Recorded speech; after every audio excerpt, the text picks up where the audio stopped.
Hello, what's up guys? It's me, your Ka-Agribukid TV.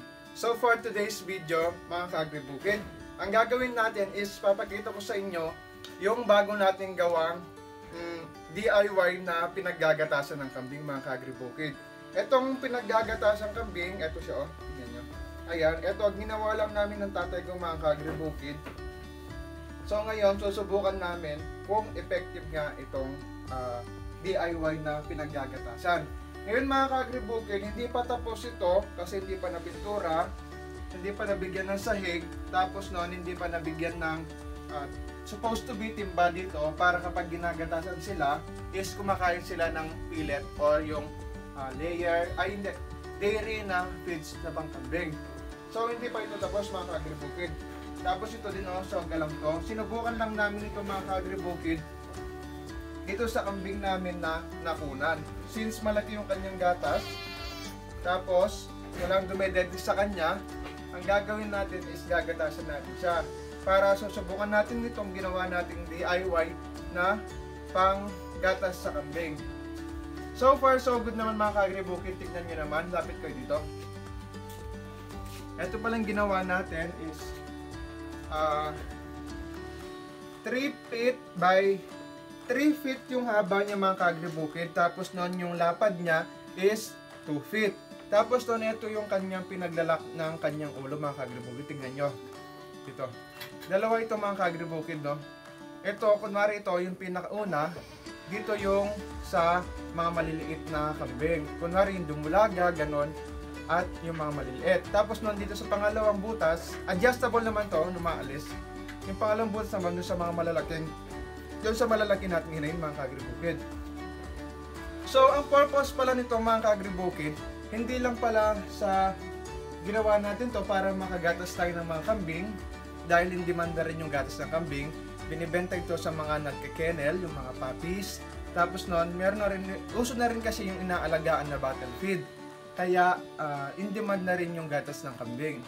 So, tapos, bali pala, ginawa rin namin to, yung purpose na isa, is yung mga inahin na kambing na malaki yung kanilang suso mga Ka-Agribukid.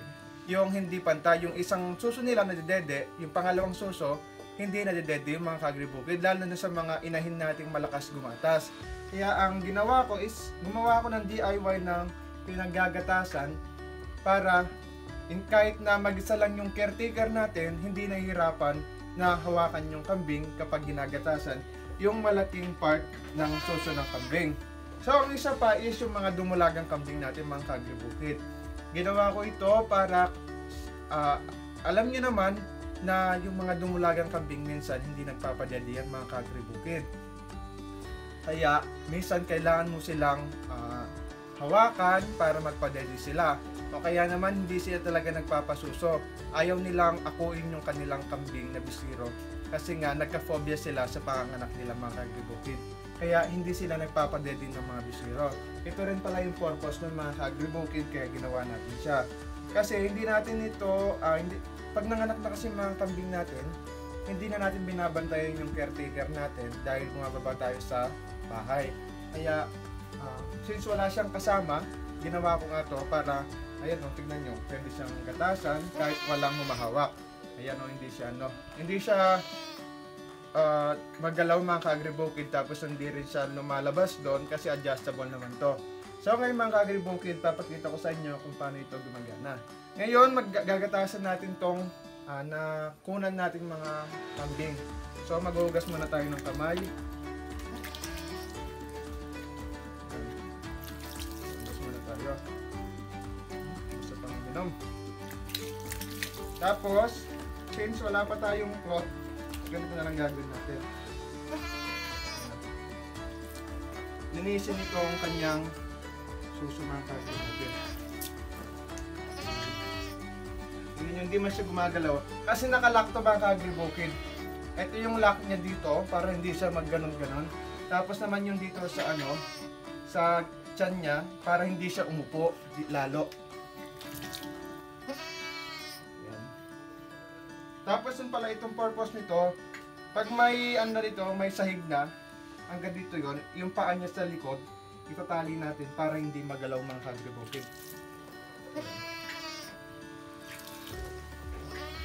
Ngayon, tapos na natin nalinis yung kanyang suso, gagatasan na natin ito mga kagribukid. Tignan nyo kung paano ako gumatas dito. Lapit ka. Ayan, no?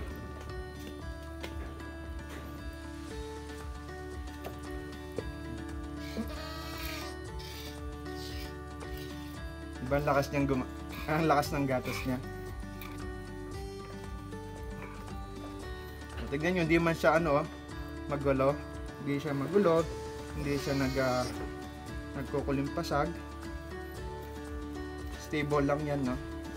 Yan. Ganyan lang magpagatas ng kambing. Mamaya niyan, gagatasin ulit natin to. Tapos nun, i-rep natin. Konti lang yung gatas niya. Paubos na. Sa kabila naman, tignan nyo, tignan nyo, oh.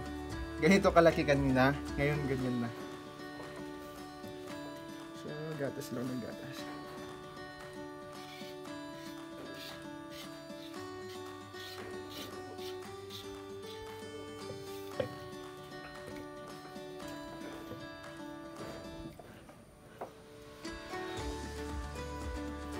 Kilay kasi yung sa kabilang kamay mga kagribukid, kaya nahirapan ako.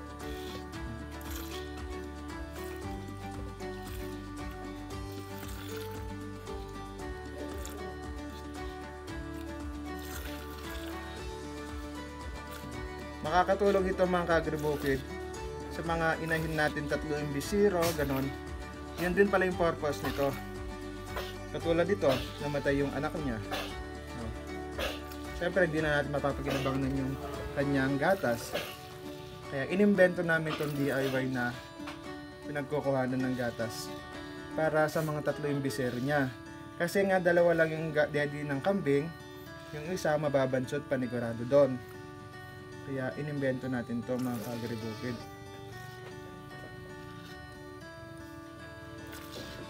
Mamaya niyan ulit hapon, gagatasin ulit natin to.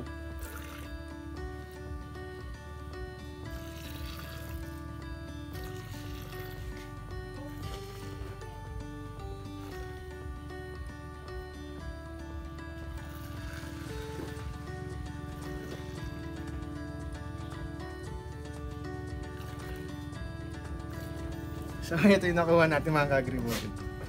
Ayan, ganyan kadami yung nakuha natin gatas sa alaga nating kambing.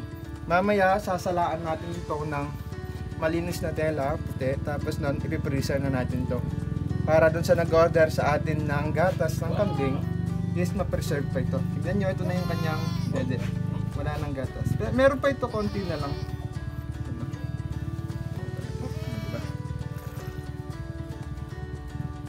Tapos na tayo. So, ganun lang mga kagribukid yung DIY nating pinaggagatasan ng kambing. So, bali ganun lang gagawin natin. I-aalis ko muna to. So, gagawin lang natin is kakalasin natin to. Siya. Tapos, ito.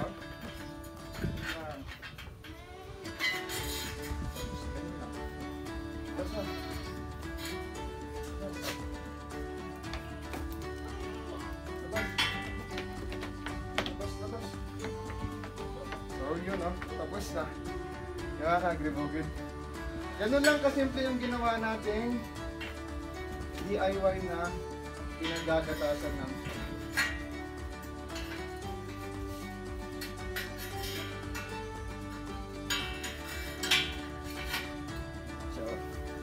So ngayon mga kagribukid, papakita ko sa iyo yung itsura nila. Yung itsura nitong natin.